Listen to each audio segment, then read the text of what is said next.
Alright. Here's Lego Tib 2. Say hello to Lego Tib 2 and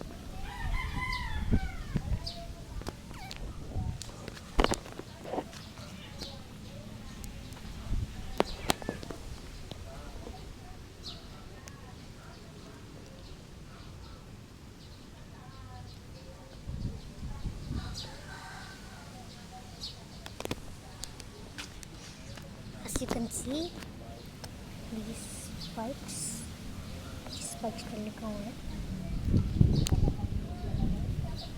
Get those spikes in, and then I just watched Tib 2 get hit by the strong wind. It's been strong today, isn't it?